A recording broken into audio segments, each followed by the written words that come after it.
ഞാൻ ഏത് ഫോട്ടോ ഇട്ടാലും താഴെ സില്ലെടുക്കട്ടെ എന്ന് പറഞ്ഞിട്ട് ആ സാധനം എല്ലായിടത്തും. അപ്പൊ ഞാൻ ജനുവായിട്ട് നോക്കി ഞാൻ ചീത്ത പറയാൻ തുടങ്ങിയതാ. എനിക്ക് ഇഷ്ടമല്ല, അവർക്ക് വേണ്ട ആഹാരം ഞാൻ മേടിച്ചു കൊടുക്കാം, അല്ല ഫ്രണ്ട് ഇരിപ്പുണ്ട്. എന്നിട്ട് അതൊന്നും എടുക്കാതെ എന്റെ പ്ലേറ്റിൽ നിന്ന് ആഹാരം എടുത്ത കൂടെ വെച്ചപ്പോ ഞാനിങ്ങനെ ക്യാമറ ഇരിക്കുന്നുണ്ടോ അതിന് താഴെ അയ്യോ സിലിണ്ടർ, നിങ്ങൾക്ക് ആളെ ശരിക്കും അറിയില്ല, സിലിണ്ടർ എടുക്കട്ടെ, അല്ലാതെ കമന്റ് മുഴുവൻ സിലിണ്ടർ.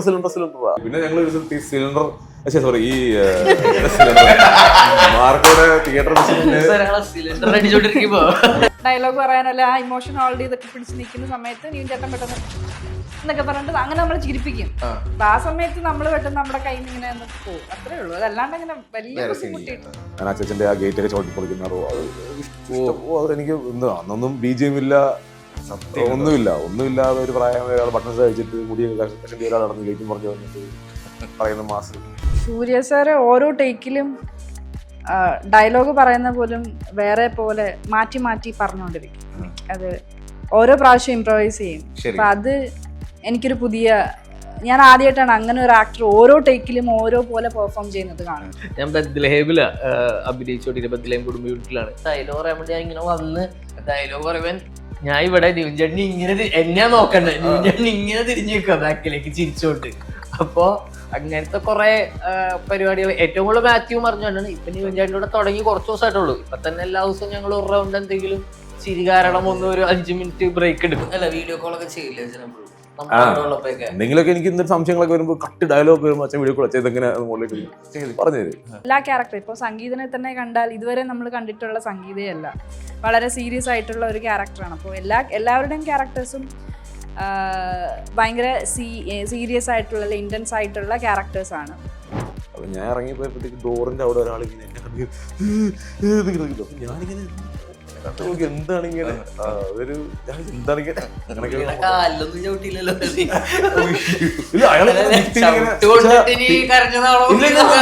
ഇഞ്ചി my meal partner. Hello hi, welcome to ginger media. ചോദിച്ചു പോവാം. യെസ്, അപ്പോൾ ഇന്ന് നമ്മളെ 23rd തിയേറ്ററിൽ ഹിറ്റ് ചെയ്യാൻ പോകുന്ന മൂവിയാണ് ബേബി ഗേൾ എന്ന് പറയുന്ന movie. Hello, welcome team. Jijo and Sangeeth. Yes, പറയൂ എന്താണ് ഈ പരിപാടി? ആക്ച്വലി ബേബി ഗേൾ, സംഗീതേ ഒന്നും പറയാൻ പറ്റാത്ത ട്രെയിലർ തുടങ്ങി ഇങ്ങോട്ടേക്ക് ഇവര് കൊണ്ടുപോകുന്ന ഒരു പാറ്റേൺ ഉണ്ട്. ഇത് റിവീൽ ചെയ്യാതെ ഇരിക്കണം എന്നുള്ളൊരു ഇന്റൻഷൻ അവർക്ക് ഉണ്ട്. നമ്മൾ കൂടുതൽ പറയാൻ പറ്റില്ല എങ്കിലും നിങ്ങൾക്ക് ട്രെയിലറിൽ നിന്നൊക്കെ കണ്ടതാണ് ഏകദേശം ഇതിന്റെ ഒരു തീം വരുന്നത്. പക്ഷെ അതിൽ ഓരോ ക്യാരക്ടേഴ്സിനും എന്താണ് ചെയ്യാനുള്ളത്, അവരിതിനെങ്ങനെയാണ് റിഫ്ലക്റ്റഡ് ആവുന്നത്, അവരുടെ കോൺഫ്ലിക്റ്റ് എന്താണെന്നുള്ളതാണ് നമുക്കിപ്പോ പിടിച്ചു വെക്കേണ്ടത്. ബാക്കി ഇതുപോലെ ഒരു ബേബി ഗേളിന്റെ കഥ തന്നെയാണ്. ആ കഥയും ഈ ബേബി ഗേളും തന്നെയാണ് ഇതിന്റെ പ്രോട്ടോഗണിസ്റ്റുകൾ. എൻഡ് വരുന്നതും ഇത് ബേബി എന്ന് പറയുമ്പോ ആ ബേബി ഗേൾ എന്നുള്ള ഇത് കാണിക്കുന്നുണ്ടല്ലോ ട്രെയിലറിൽ വരുന്നത് അല്ലേ. ഒരു ഇമോഷണൽ ബോണ്ടിങ് എന്നൊക്കെ പറയാൻ പറ്റുന്ന ഒരു ഇമോഷണൽ ഫാമിലി ത്രില്ലർ എന്ന് പറയാം. പ്രത്യേകിച്ച് ഫാമിലീസിനൊക്കെ കണക്ട് ആവുന്ന ഒരു സിനിമയായിരിക്കും തീർച്ചയായിട്ടും. റിലേറ്റബിൾ പരിപാടി എന്നൊക്കെ പറയാൻ ജമോളിലെ ക്യാരക്ടർ നമ്മൾ ട്രെയിലറിൽ കണ്ടു. പക്ഷെ എന്നാലും ട്രെയിലറിൽ കാണുന്നതായിരിക്കണമെന്നില്ല, കൂടുതൽ റിവീൽ ചെയ്യാൻ പറ്റത്തില്ല. അത് വേറെ എങ്ങനെ പറയും. എല്ലാവരുടെയും ക്യാരക്ടേഴ്സ് തന്നെ ഭയങ്കര ഇന്റൻസ് ആയിട്ടുള്ള ക്യാരക്ടേഴ്സ് ആണ്. കഥ തന്നെ വളരെ ഇന്റൻസ് ആയിട്ടുള്ള സീരിയസ് ആയിട്ടുള്ള ഒരു ടോപ്പിക്കാണ് പറയുന്നത്. അതിലിപ്പോ എല്ലാ ക്യാരക്ടറും ഇപ്പോൾ സംഗീതനെ തന്നെ കണ്ടാൽ ഇതുവരെ നമ്മൾ കണ്ടിട്ടുള്ള സംഗീതയല്ല, വളരെ സീരിയസ് ആയിട്ടുള്ള ഒരു ക്യാരക്ടറാണ്. അപ്പോൾ എല്ലാവരുടെയും ക്യാരക്ടേഴ്സും ഭയങ്കര സീരിയസ് ആയിട്ടുള്ള ഇന്റൻസ് ആയിട്ടുള്ള ക്യാരക്ടേഴ്സ് ആണ്. അത് മാത്രമല്ല ട്രെയിലറിൽ ലാസ്റ്റ് ആ സംഗീതത്തിന്റെ ഒരു സാധനം ഉണ്ടല്ലോ, അപ്പോഴേ നമുക്ക് ഓക്കെ ഇത് വേറൊരു പരിപാടി ആയിരിക്കും. അതാണല്ലോ അതിന്റെ ലാസ്റ്റ് സീൻ ട്രെയിലറിൽ ഏറ്റവും മതിലിന്റെ മുകളിൽ നിന്ന് ഇങ്ങനെ. അഭി, എന്താണ് വിശേഷം? ഫസ്റ്റ് ടൈം ആണ് അല്ലേ? അപ്പോൾ പറയൂ ഇന്നത്തെ ആ ഒരു കണ്ടിന്യൂസ് പ്രൊമോഷൻ ഷൂട്ട്. എൻ്റെ അത് മാത്രമല്ല ട്രെയിലർ കണ്ടപ്പോൾ ഞങ്ങൾ ഹാപ്പിയായി.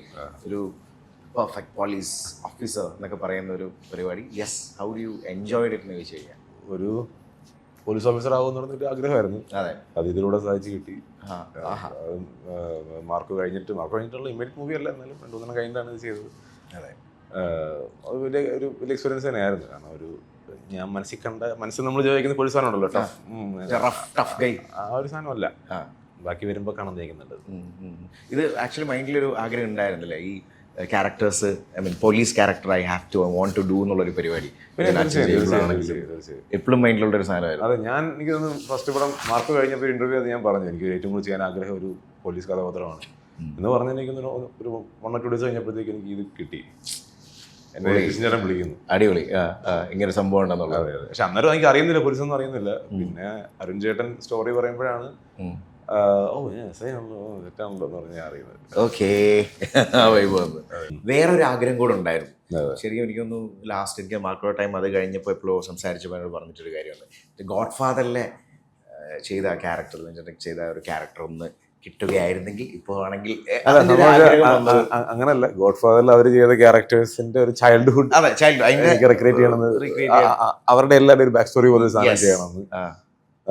ഓൾറെഡി ആ സ്റ്റോറിയിലുണ്ടല്ലോ അവരുടെയൊക്കെ ബാക്ക് സ്റ്റോറി, ഇങ്ങനെ 500 കഥയൊക്കെ ഉണ്ടല്ലോ. അതുപോലെ അവരുടെ കുട്ടിക്കാലം ഒരു ക്യാരക്ടർ ചെയ്യണമെന്ന് എന്റെ മനസ്സിലേക്ക് വന്നു. ആ ടൈമിൽ തൊട്ടേ ഒരു സംഭവം മൈൻഡിൽ ഇങ്ങനെ വെക്കുമായിരുന്നു അല്ലേ? അത് പണ്ടിട്ടുള്ള ആഗ്രഹമാണ്. കാരണം എന്നെ ഭയങ്കര ഇൻസ്പയർ ചെയ്തൊരു മൂവിയാണ്.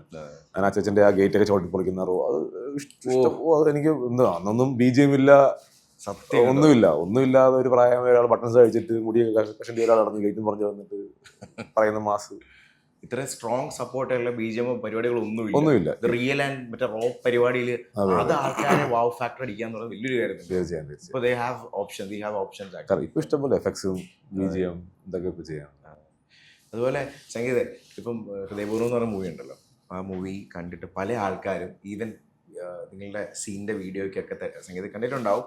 കമൻറ്റിൽ വന്ന് ഞങ്ങൾക്ക് ആക്ച്വലി എവിടെയോ ലാലേട്ടനും നമ്മുടെ അമ്പിളി ചേട്ടനും ഉള്ള സീൻ ശരിക്കും നമുക്ക് ആ മിസ് ചെയ്തൊരു എലമെൻറ്റ് ഞങ്ങൾക്ക് ഇതിൽ നിന്ന് കിട്ടി.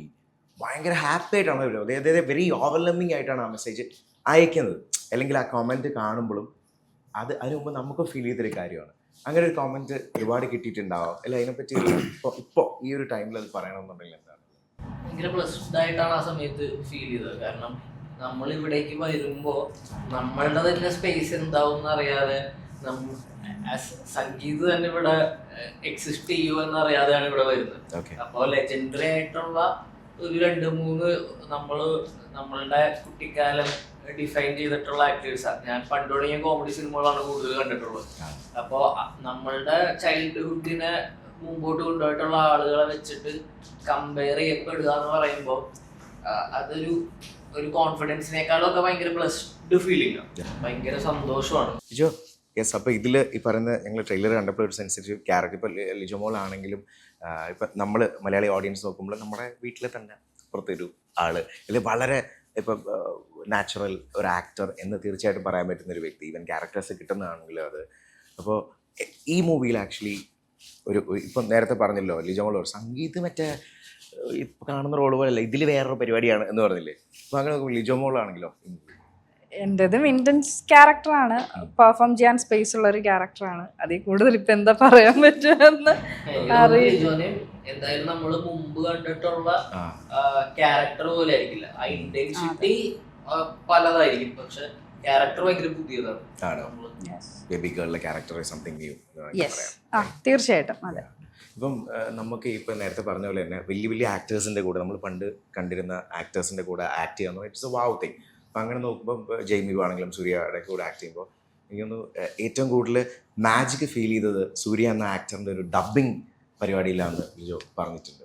അല്ലെങ്കിൽ അതിൻ്റെ ഓപ്ഷൻസ് കൂടുതൽ കൊടുക്കുന്ന ഒരു സിസ്റ്റം, അതൊന്ന് പറയാമോ എങ്ങനെയാണെന്നുള്ളത്? ലൈക്ക് അതൊക്കെ ഒരു ലെസൺസ് ആയിരിക്കുമല്ലോ നമുക്കും, അതിലെ പോസിറ്റീവ് നമ്മളും ചിലപ്പോൾ എടുത്തേക്കാം. അത് സൂര്യ സാറ് ഓരോ ടേക്കിലും ഡയലോഗ് പറയുന്ന പോലും വേറെ പോലെ മാറ്റി മാറ്റി പറഞ്ഞുകൊണ്ടിരിക്കും. അത് ഓരോ പ്രാവശ്യം ഇംപ്രവൈസ് ചെയ്യും. അപ്പൊ അത് എനിക്കൊരു ഞാൻ ആദ്യമായിട്ടാണ് അങ്ങനെ ഒരു ആക്ടർ ഓരോ ടേക്കിലും ഓരോ പോലെ പെർഫോം ചെയ്യുന്നത് കാണുന്നത്. അത് ഒന്നും മോശമല്ല, പക്ഷെ ഓരോ തവണയും നമ്മൾ റീടേക്സ് പോവുകയാണെങ്കിൽ എന്തെങ്കിലും ടെക്നിക്കൽ ഇഷ്യൂസ് കൊണ്ടോ എന്തെങ്കിലും കാരണങ്ങൾ കൊണ്ടോ നമ്മൾ റീടേക്സ് പോവുകയാണെങ്കിൽ ഇപ്പൊ കണ്ടതായിരിക്കില്ല നെക്സ്റ്റ് ടൈം പെർഫോം ചെയ്യുന്നത്. അപ്പൊ അതെനിക്ക് ഞാൻ അങ്ങനെ ആലോചിച്ചിട്ടില്ല. ഓക്കെ, ഓരോ തവണയും നമ്മൾ എങ്ങനെ മാറ്റി മാറ്റി നമുക്ക് ഒരേ സാധനം എങ്ങനെ പെർഫോം ചെയ്യാന്ന് ഞാൻ അതുവരെ ആലോചിച്ചിട്ടില്ല. അപ്പൊ അതെനിക്ക് കണ്ടത് ഒരു പുതിയൊരു എക്സ്പീരിയൻസ് ആയിരുന്നു. അങ്ങനെയും ചെയ്യാം, അങ്ങനെ എന്തുകൊണ്ട് ഇതുവരെ ചിന്തിച്ചിട്ടില്ല എന്നുള്ള ഒരു സാധനം ട്രൈ ഔട്ട് ചെയ്തുകൂടാ എന്നുള്ളൊരു ആ ഒരു ലെസൺ കൂടെ കിട്ടിയെന്ന്. So happy also. അതുപോലെ അഭി, നമ്മൾ ഇപ്പോൾ ഒരു സിനിമയിൽ ഒരു ക്യാരക്ടർ ചെയ്യുന്നു, ആ ക്യാരക്ടറിന് എന്തെങ്കിലും സിഗ്നേച്ചർ ഉണ്ടെങ്കിൽ ആ സിഗ്നേച്ചർ അടിപൊളിയാണെന്നുണ്ടെങ്കിൽ പിന്നെ ഇപ്പോഴത്തെ ഒരു കാലഘട്ടം എന്ന് പറയുന്നത് ആക്ടറിനെ എന്തെങ്കിലും ഒരു സിഗ്നേച്ചർ വെച്ച് വിളിക്കുക. എനിക്ക് തോന്നുന്നു ഏതോ ഒരു തിയേറ്റർ വിസിൻ്റെ ടൈമിലാണെന്നോ തിയേറ്ററിൽ ഇറങ്ങി കഴിഞ്ഞിട്ട് അഭി പറയുന്നൊരു കണ്ട്, നിങ്ങളുടെ സിലിണ്ടർ സ്റ്റാർ ഇവിടെ ഉണ്ട്, എന്നെ നോക്കിക്കോളൂ, മറ്റേ മാർക്കോടെ ഏതോ തിയേറ്റർ വിസിൻ്റെ അല്ല അങ്ങനല്ല. ആ അത് എന്തോ പറഞ്ഞു വന്നപ്പോഴത്തേക്കും എന്റെ ക്യാരക്ടർ കൊള്ളാന്ന് ഇങ്ങനെ എല്ലാവരും പറഞ്ഞിട്ട് ഞാൻ ചോദിച്ചു ഒരു സിലിണ്ടർ എടുക്കട്ടെ. ഒരു സിലിണ്ടർ എടുക്കട്ടെ, ഒരു സിലിണ്ടർ. അപ്പൊ അതിനുശേഷം ഞാൻ ഏത് ഫോട്ടോ ഇട്ടാലും താഴെ ഒരു സിലിണ്ടർ എടുക്കട്ടെ എന്ന് പറഞ്ഞിട്ട് ആ സാധനം എല്ലായിടത്തും ഉണ്ട്. ഞാൻ ഏതെങ്കിലും ഫോട്ടോ ഇട്ട് കഴിഞ്ഞാൽ താഴെ സിലിണ്ടർ എടുക്കട്ടെ എന്ന് പറഞ്ഞു. ഇപ്പൊ എന്റെ അച്ഛൻ്റെ അനിയന്റെ മകളുമായിട്ടൊരു റീലിട്ട് ഫുഡ്, അത് ചെയ്തതൊന്നും പ്ലാൻ ചെയ്തതൊന്നും അല്ല. ശരി, ഞാൻ അവളുമായിട്ടിരുന്ന് ഫുഡ് കഴിച്ചോണ്ടിരുന്നപ്പോ, കോഴിക്കോട് പോയി ഫുഡ് കഴിച്ചോണ്ടിരുന്നപ്പോ അവൾ എന്റെ പ്ലേറ്റിൽ നിന്ന് ആഹാരം എടുത്തു. അപ്പൊ ഞാൻ അറിഞ്ഞില്ല അവള് വീഡിയോ, അവളുടെ ഫ്രണ്ട് വീഡിയോ എടുക്കുന്ന അറിഞ്ഞില്ല. അപ്പൊ ഞാൻ ജനുവായിട്ട് നോക്കിയിട്ട് ഞാൻ ചീത്ത പറയാൻ തുടങ്ങിയതാ. എനിക്ക് ഇഷ്ടമല്ല, അവൾക്ക് വേണ്ട ആഹാരം ഞാൻ മേടിച്ചു കൊടുക്കാം, അല്ല ഫ്രണ്ട് ഇരിപ്പുണ്ട്. എന്നിട്ട് അതൊന്നും എടുക്കാതെ എന്റെ പ്ലേറ്റിൽ നിന്ന് ആഹാരം എടുത്ത് അങ്ങോട്ട് വെച്ചപ്പോ ഞാനിങ്ങനെ, അപ്പൊ ക്യാമറ ഇരിക്കുന്നുണ്ടോ, അതിന് താഴെ അയ്യോ സിലിണ്ടർ, നിങ്ങൾക്ക് ആളെ ശരിക്കും അറിയില്ല, സിലിണ്ടർ എടുക്കട്ടെ, അയ്യോ അല്ലാതെ കമന്റ് മുഴുവൻ സിലിണ്ടർ. അത് ഭയങ്കര വൈറലായ ഒരു വീഡിയോ ആണ്. അതിനകത്ത് മുഴുവൻ സിലിണ്ടറാണ്, സിലിണ്ടറുകളുടെ അയ്യറ്. ശരി. ഇപ്പൊ ഇത് കഴിഞ്ഞിട്ടേ ഇപ്പൊ ഈ മാർക്കോ കണ്ട ആൾക്കാർക്ക് മറ്റേ ആ ഒരു സാധനം ഉണ്ടല്ലോ, നമ്മൾ റിയൽ ലൈഫും ഒക്കെ രണ്ടാന്ന് എല്ലാവർക്കും അറിയാം, സിനിമയും റിയൽ. എങ്കിലും ഉള്ളിൻ്റെ ഉള്ള ഒരു പരിപാടി കാണുമല്ലോ ആൾക്കാർക്കാണെങ്കിലും. അങ്ങനെ എപ്പോഴെങ്കിലും ഒരു സിറ്റുവേഷൻ ഇപ്പൊ മാർക്കോ കണ്ട് തിരിച്ചിറങ്ങിയപ്പോ ആ ഒരു പേടിയുണ്ടല്ലോ, സിനിമ എല്ലാ ജീവിതം എല്ലാവർക്കും അറിയാം. എങ്കിൽ പോലും ആ മാർക്കോ കണ്ട അതിന്റെ ഒരു ഇതില് ആൾക്കാരാണെങ്കിലും നമുക്ക് തരുന്ന ഒരു രീതി, അല്ലെങ്കിൽ ഒരു നമ്മളോട് അല്ല സമീപനം ആ രീതിയിലെ സിനിമ രീതിയിൽ എടുത്തുള്ളൂ. പക്ഷെ ചിലര് ഈ പറയുന്നത് ഇപ്പൊ തന്നെ പ്രസ് മീറ്റ് ഇറങ്ങി വന്നപ്പോ ഒരു പയ്യൻ അടുത്ത് തന്നെ കെട്ടിപ്പിടിച്ച് സ്കൈച്ച് ഫോട്ടോ എടുക്കുക, ഇറക്കിയോ. അപ്പൊ ഫോട്ടോ എടുത്തിട്ട് എന്താ ഒന്നുമില്ല പേടി. ശരി, അങ്ങനെ ഒരു 2-3 അനുഭവം ഉണ്ടായിട്ടുണ്ട്. ചിലത് ഇങ്ങനെ. പിന്നെ ഞങ്ങൾ ഒരു സ്ഥലത്ത് ഈ സിലിണ്ടർ സിലിണ്ടർ മാർക്കോടെ തിയേറ്റർ ഇറങ്ങിയൊരു ട്രിവാൻഡ്രത്ത് നിന്ന്. അപ്പൊ ജഗദീശങ്ങളൊക്കെ തിയേറ്റർ ജഗദീശങ്ങൾ ഓടി അതിനകത്തുണ്ട്. ഓക്കെ, അപ്പൊ ഞങ്ങൾ അറിഞ്ഞില്ല, ഉണ്ടാതെ നൈസങ്ങ് ഇറങ്ങിപ്പോയി. അപ്പൊ തിയേറ്ററിൽ നിന്ന് ഇറങ്ങി വരും. അപ്പൊ ഡോർ, അപ്പൊ ആദ്യമായിട്ടാണ് ഞാൻ ഇങ്ങനെ തിയേറ്റേഴ്സിന്, എനിക്ക് രണ്ടാമത്തെ തിയേറ്റേഴ്സിൽ എന്തോ. അതെ. അപ്പൊ ഞാൻ ഇറങ്ങിപ്പോയപ്പോഴത്തേക്ക് ഡോറിന്റെ അവിടെ ഒരാളിങ്ങനെ എന്നെ കണ്ടു. അപ്പൊ ഞാനിങ്ങനെ കണ്ടു നോക്കി, എന്താണ് ഇങ്ങനെ, അതൊരു എന്താണിങ്ങനെ. അല്ല, അപ്പൊ അതിനൊക്കെ ആക്ച്വലി അപ്ലോസ് അല്ലേ കൊടുക്കണ്ടേ ആൾക്കാരത്. അയാളിങ്ങനെ പേടിച്ച്. അപ്പൊ ഞാൻ ഈ സൗണ്ട് കേൾക്കുന്നുണ്ട്, ഇയാളിങ്ങനെ ഈ ഇവിടെ കാണുന്നുണ്ട്, ഇയാളെ നോക്കാതെ സൗണ്ട് കേൾക്കുന്നുണ്ട്. അപ്പൊ എന്റെ കൂടെയുള്ള പയ്യൻ പറഞ്ഞ്, എന്റെ കൂടെ എന്റെ ഒരു കൂട്ടുകാരുണ്ടായിരുന്നു, അവൻ പറഞ്ഞു ഇത് ഇങ്ങനെ സംഭവം. ഞാൻ പറഞ്ഞു ഞാൻ കണ്ട്, പക്ഷെ മുഖമൊന്നും കണ്ടില്ല, ഇങ്ങനെ ഒരു എഡ്ജിൽ കൂടെ ഞാൻ കണ്ടു അയാളെ. ഞാൻ ഇങ്ങനെ അന്നേരത്തെ ഇറക്കൽ ഞാനിങ്ങനെ അങ്ങ് പോയി എന്നേ ഉള്ളൂ.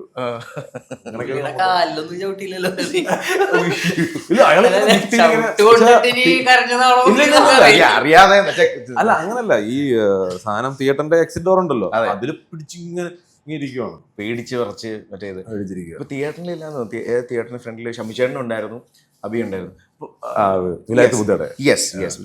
ആ ടൈമില് ഇപ്പം ഒരു ഫാദർ സൺ അതിൽ ഒരു വളരെ ഫ്രണ്ട്ലി ആയിട്ട്, ഇപ്പം നമ്മൾ ചിലപ്പോൾ ഷമിച്ചേട്ടൻ്റെ ക്യാരക്ടേഴ്സൊക്കെ കാണുമ്പോൾ അവർക്ക് ഒരു ടഫ്, കുറച്ചൊരു അതാണ്. അല്ല, തീർച്ചയായിട്ടും അങ്ങനെ. പക്ഷെ ഞാൻ വളരെ ഫ്രണ്ട്ലി ആയിട്ടാണ്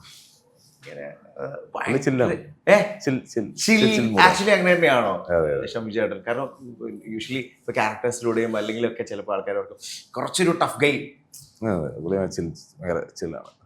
അമ്മയുള്ള സ്ട്രിക്റ്റ് ആണോ?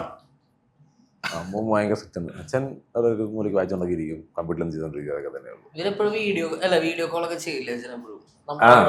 എന്തെങ്കിലുമൊക്കെ എനിക്ക് എന്തൊരു സംശയങ്ങളൊക്കെ വരുമ്പോൾ കട്ട് ഡയലോഗ് വരുമ്പോൾ അച്ഛൻ വീഡിയോ കോൾ അച്ഛൻ ഇതെങ്ങനെ മുകളിലേക്ക് പറഞ്ഞുതരും. അമ്മയാണ് സ്ട്രിക്റ്റ്, അപ്പുറത്തുള്ള ആളാണ് സ്ട്രിക്റ്റ് ഒക്കെ പറ്റുക. അതെങ്ങനെ ഒരു എക്സാമ്പിൾ പറയുകയാണെങ്കിൽ? ഒരെണ്ണം പറയാൻ ഇഷ്ടംപോലെ ഉണ്ട്. എന്നെ ഫുഡ് കൺട്രോൾ ചെയ്യുന്നത്, എനിക്കാണെങ്കിൽ ഞാൻ ഒരു വലിയ ഫുഡിയാണ്. അപ്പൊ എനിക്ക് ഇഷ്ടപ്പെട്ട ഫുഡ് തരത്തില്ല, ഫുഡ് കൺട്രോളിങ് അതെല്ലാം അമ്മയാണ്. അമ്മ ഇപ്പൊ തന്നെ ഇപ്പോഴാണേലും ട്രെയിനറിനെ വെച്ച് അവനെ കൊണ്ട് അവനെ നോക്കിക്കോണേ, ഫുഡ് കൺട്രോൾ കണ്ടു ചോദിച്ചോണേ എന്നൊക്കെ പറഞ്ഞിട്ടൊക്കെയാണ് എല്ലാം. ഇതിന് വിളിക്കുമ്പോൾ ചോദിക്കും മധുരമൊന്നും കഴിക്കരുത്, അതാണ് ഡയറ്റ്. എനിക്കാണെങ്കിൽ ഫുഡ് കിട്ടിയ അപ്പോഴേ, പ്രത്യേകിച്ച് പായസമൊക്കെ എനിക്ക് ഭയങ്കര ഇഷ്ടമാണ്. അതിങ്ങനെ കഴിച്ചോണ്ടിരിക്കും. പായസമൊക്കെ കിട്ടി കഴിഞ്ഞാൽ മൊത്തടിക്കുന്നവരും വരെ ഞാൻ കഴിച്ചുകൊണ്ടിരിക്കും, എനിക്ക് ഭയങ്കര ഇഷ്ടമാണ്. ഓഹോ. അപ്പൊ അങ്ങനെയൊക്കെ അമ്മ കാര്യത്തിലൊക്കെ സീനാണ്. ഇപ്പൊ അമ്പലത്തിലൊക്കെ പോയി കഴിഞ്ഞ് തിരിച്ചിറങ്ങുമ്പോൾ പായസം കിട്ടും, ഞാൻ കുറച്ച് ചോദിച്ചു മേടിക്കും, മേടിക്കരുതെന്നൊക്കെ പറഞ്ഞു. ഇത്രയും ഡയറ്റ് കോൺഷ്യസ് അമ്മയാണ് സീൻ. അത് നല്ലതല്ലേ? നല്ലതാണ്, കണക്കിന് നല്ലതാണ്. എന്നെ ആ ഒരു പാത്തിലോട്ട് കൊണ്ടുപോയത് അമ്മ തന്നെയാണ്. ശരി. അതുപോലെ തന്നെ ഈ കോ ആക്ടറിൻ്റെ കാര്യം പറയുന്നപ്പോഴാണ് ബേസിൽ എന്ന് പറയുന്ന വ്യക്തി നിങ്ങൾ ചെയ്ത ടൈമിൽ പറയുന്നത് ബേസിൽ ആക്ച്വലി ഞങ്ങൾ ഓർത്ത് ഭയങ്കര ചിൽ കോമഡി പേഴ്സൺ, പക്ഷേ സെറ്റിൽ ഭയങ്കര സീരിയസ് ആയിട്ടിരിക്കുന്നു ബേസിൽ. പക്ഷെ നമുക്കൊന്നും ഇമാജിൻ പോലും ചെയ്യാൻ പറ്റാത്തൊരു പരിപാടിയാണോ ബേസിൽ എങ്ങനെ ഇരിക്കാന്നുള്ളത്. അതിൻ്റെ ഒരു എക്സ്പീരിയൻസ് ഒന്ന് പറയുകയാണെങ്കിൽ ജോ. അതെനിക്ക് തോന്നുന്ന ക്യാരക്ടറിന്റെയും കൂടിയാണ്. ഇപ്പോഴും എല്ലാവരും പറയുന്ന ഈ വർഷത്തെ one of the best performances അതാണ്. ബേസിൽ ഇതുവരെ ചെയ്തിട്ടുള്ളതിൽ ദ ബെസ്റ്റ് എന്ന് പറയുന്നതും PP അജേഷിന്റെ ക്യാരക്ടറാണ്. അപ്പോൾ അത് അത്രയും ഇന്റൻസ് ആയിട്ടുള്ള ഒരു ക്യാരക്ടറും അതിന്റെ ഷെയ്ഡ്സും അതിന് കുറെ ലേയേഴ്സ് ഒക്കെ ഉള്ള ഒരു ക്യാരക്ടർ ആയിരുന്നതുകൊണ്ട് കൂടിയായിരിക്കും അങ്ങനെ ഇരുന്നതെന്ന് തോന്നുന്നു. വേറെ ആരും ബേസിലിനെ കുറിച്ച് അങ്ങനെ പറഞ്ഞ് ഞാൻ കേട്ടിട്ടില്ല. സംസാരം അതേ ഉള്ളൂ. സെറ്റിൽ മൊത്തത്തിൽ അങ്ങനെയായിരുന്നു. ആ ക്യാരക്ടറിന്റെ ഇമോഷൻ ഹോൾഡ് ചെയ്യാൻ വേണ്ടിയിട്ടായിരിക്കണം, അത് പിടിക്കാൻ വേണ്ടിയുള്ള പരിപാടി. അങ്ങനെ തന്നെ നിന്നിട്ടുള്ളൂ. ഓക്കെ, സോ ഓക്കെ, ഒരു ലാസ്റ്റ് ഫൈനൽ ഒരു 5 minutes കൂടെ നമുക്ക് സ്പെയർ ചെയ്യാം, ചെറിയൊരു സെഗ്മെന്റ് പരിപാടി. ഓക്കെ, റെഡി അല്ലേ? സെറ്റ് എനർജി തീരാൻ പോകുന്നു അതിന് മുമ്പ്. ഓക്കെ, ടേക്ക് എടുക്കാൻ കുറേ കഷ്ടപ്പെട്ടു.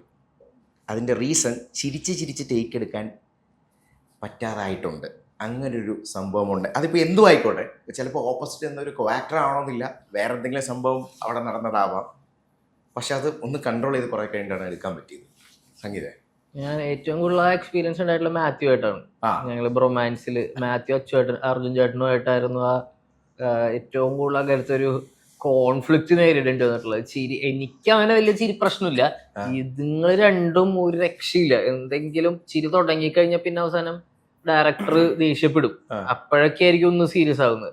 ഇന്ന് രാവിലെ ഞാൻ ബദ്ലഹേമില അഭിനയിച്ചോണ്ടിരിക്കുക. ബദ്ലഹേം കുടുംബ യൂണിറ്റിലാണ്. നിവിൻ ചേട്ടൻ അതിന്റെ അടുത്ത ആള്. ഞങ്ങള് തിരുമ്പ് പറഞ്ഞോളൂ, നിവിൻ ചേട്ടൻ ഇതുപോലെ തന്നെയാ. ചിരി തുടങ്ങി കഴിഞ്ഞ് കഴിഞ്ഞാൽ ഇന്നലെ വെളുപ്പിന് 5 മണിയായി ഒരു സീൻ എടുത്തോണ്ടിരിക്കും. അപ്പൊ ഞാൻ ഇങ്ങനെ ഡയലോഗ് പറയാൻ വേണ്ടി ഞാൻ ഇങ്ങനെ വന്ന് ഡയലോഗ് പറയുവാൻ ഞാൻ ഇവിടെ നിവിൻ ചേട്ടൻ ഇങ്ങനെ എന്നെയാ നോക്കണ്ടേ, നിവിൻ ചേട്ടൻ ഇങ്ങനെ തിരിഞ്ഞു നിൽക്കുക ബാക്കിലേക്ക് ചിരിച്ചോണ്ട്. അപ്പോ അങ്ങനത്തെ കുറെ പരിപാടികൾ ഏറ്റവും കൂടുതൽ മാത്യു പറഞ്ഞുകൊണ്ടാണ്. ഇപ്പൊ നിവിൻ ചേട്ടൻ്റെ കൂടെ തുടങ്ങി കുറച്ച് ദിവസമായിട്ടുള്ളൂ. ഇപ്പൊ തന്നെ എല്ലാ ദിവസവും ഞങ്ങൾ ഒരു റൗണ്ട് എന്തെങ്കിലും ചിരി കാരണം ഒന്ന് ഒരു 5 minute ബ്രേക്ക് എടുക്കും എല്ലാവരും, ശബ്ദതയൊക്കെ പാലിച്ച്.